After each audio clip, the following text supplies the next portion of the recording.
Support comes from the Missouri Forest Products Association, providing more than 41,000 jobs in the production of wood pallets, railroad ties, white oak barrels, hardwood floors, and more. Details at choosewood.com. It's Wednesday, August 23rd. This is The Gateway. I'm Wayne Pratt. Educators in St. Louis are being flexible this week as dangerous heat settles in the region.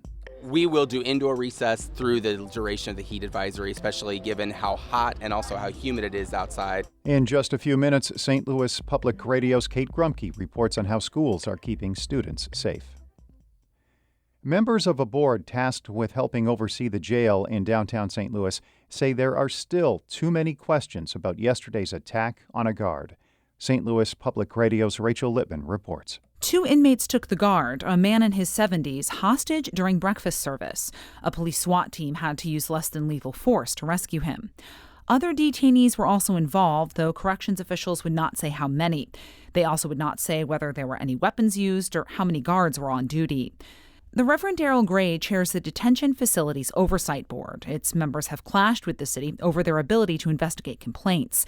Gray says the city needs to stop dodging oversight. The conditions that lead to hostage situations, it doesn't go away. The board is demanding a meeting with Corrections Commissioner Jennifer Clemens Abdullah. They also want to see video of the incident and will issue a subpoena if that demand is not met within 48 hours. I'm Rachel Lippman, St. Louis Public Radio. St. Louis Mayor Tashar Jones wants the Board of Aldermen to take additional action on gun control. The board sent the mayor a bill limiting who can openly carry weapons before going on summer break. When members return next month, Jones wants them to block the sale of military-style weapons and put limits on untraceable firearms known as ghost guns. Jones says with lawmakers in Jefferson City refusing to take action, the city needs to do what it can. The state legislature has us fighting crime with our hands tied behind our backs. And so with the one hand free that we do have, we're going to fight like hell. Jones expects legal challenges to the bills if they are passed. 3 appellate judges are the finalists to fill a vacancy on the Missouri Supreme Court. The Appellate Judicial Commission is recommending Missouri Court of Appeals Eastern District Chief Judge Kelly Broniak, along with Michael Gardner. He's a judge on that same court in St. Louis. Judge Ginger Gooch is the third hopeful. She serves on the Missouri Court of Appeals Southern District in Springfield. Judge George Draper III retired from the High Court this month. The Missouri Constitution calls on Supreme Court judges to retire when they turn 70. Governor Mike Parson has 60 days to fill the vacancy. The commission will pick the next Supreme Court judge if the governor is unable to make a decision. The International Institute of St. Louis wants to lure thousands of new Afghans to the region to boost the economy. Officials with the Afghan Community Support Program are meeting with Afghans in more than 10 states to encourage them to take advantage of employment and business opportunities. St. Louis Public Radio's Andrea Henderson reports. Hamdullah Hamdar came to St. Louis from Afghanistan in December 2021. Recently, he received a grant from the Afghan Community Support Program to start his digital media company in St. Louis. Hamdar says many Afghans who fled to the U.S. are business owners and have skills to increase the economy in smaller cities.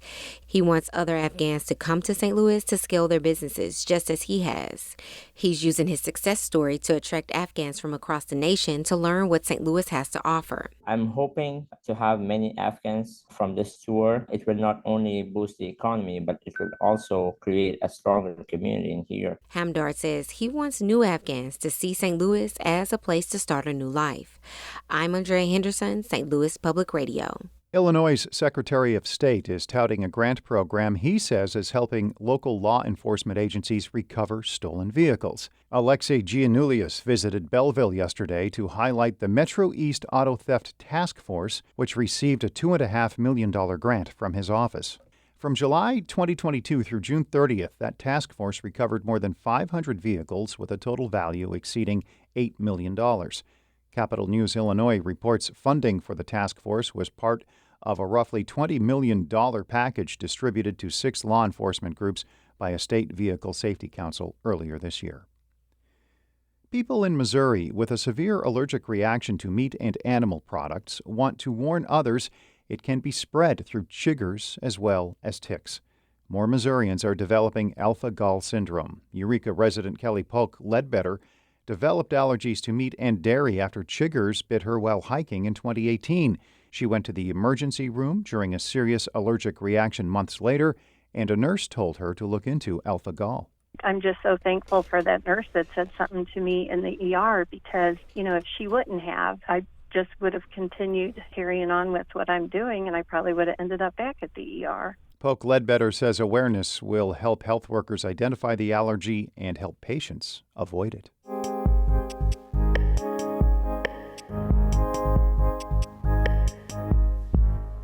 Excessive heat warnings are bringing changes to the first week of school throughout the region. St. Louis Public Radio's Kate Grumpke reports how schools are adapting to extreme heat. It's the first day of school at Nance Elementary early Monday morning. Students are lined up for breakfast wearing clear backpacks outfitted with yellow St. Louis Public Schools water bottles. Prince may be telling these kids to party, but when it comes time for recess, they won't get to let loose outside. We will do indoor recess through the duration of the heat advisory, especially given how hot and also how humid it is outside. School principal Tyler Archer says they've had to rethink normal first week of school activities, like outdoor team building. They're also watching their students closely.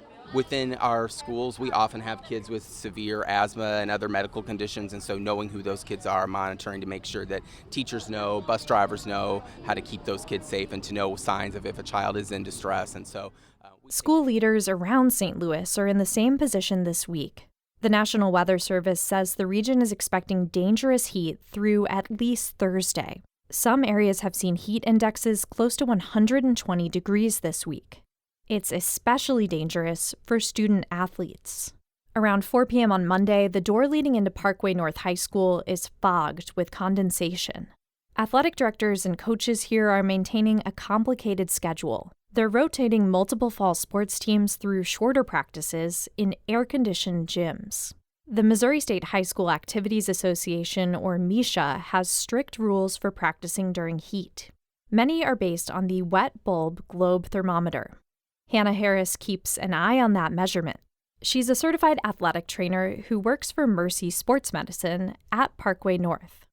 So the wet bulb globe temperature, we take into account the temperature of the air, the wind, the humidity, the cloud coverage. It's a little more in-depth than heat index, and so we get a more accurate reading on how it can affect the body.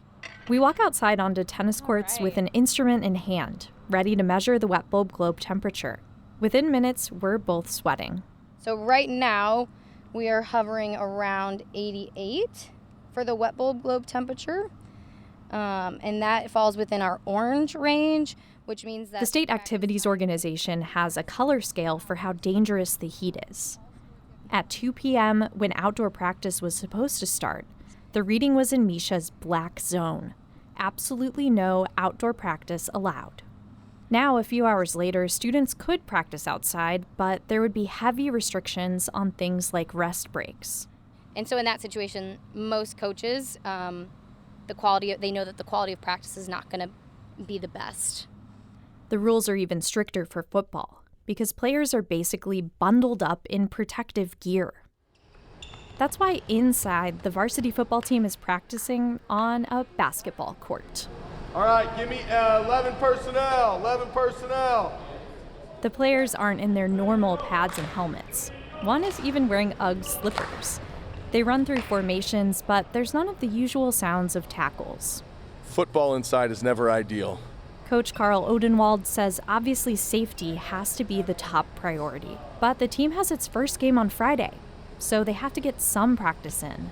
It's hard to work on throwing the ball, as much as you would like. So we spend a lot of time offensively working on our run game, defensively defending the opposing team's run game. So you just do what you can with what you have.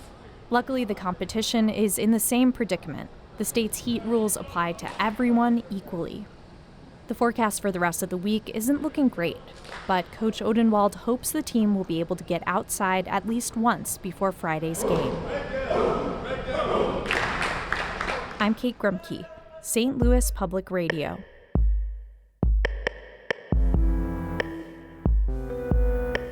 Our Brian Moline edited that report. The Gateway is a production of St. Louis Public Radio, a listener-supported service of the University of Missouri St. Louis. Music by Ryan McNeely of Adult Fur. I'm Wayne Pratt.